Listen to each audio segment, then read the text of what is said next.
On pizza, yeah, sometimes you dice it up into thin little ribbons and sprinkle it on pizza is really nice. Let's get some new hands up. Yes. Like some sauce? Well, that would be like pesto, yeah, would be a basil sauce. But I'm also thinking of a very specific salad. Oh, that. A salad. A very specific salad. Oh wait, I heard Yeah, of it, you but I think you forgot the name. Not quite. It's called caprese salad. You guys maybe had it before. It's sliced up tomatoes with mozzarella cheese and basil all over it. Have you guys ever had that before? No. It's really delicious in the summertime. But today, you already nailed it earlier. Today we're going to be making some pesto.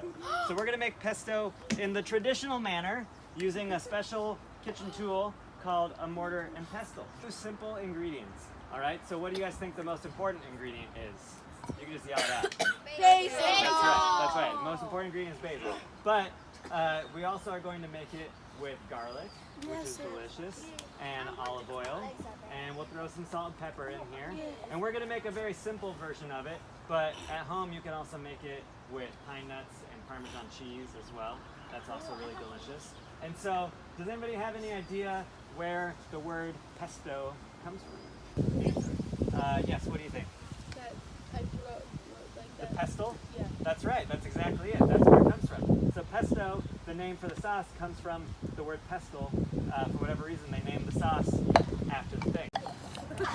All right. How do you guys do? Now we get like double that.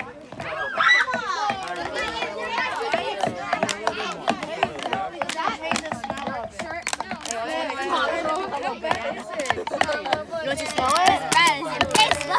How are we doing over here with our smashes? That's looking great. Picking. All right, let's get a little more basil for you guys. Okay, thank you. We want a basil pesto.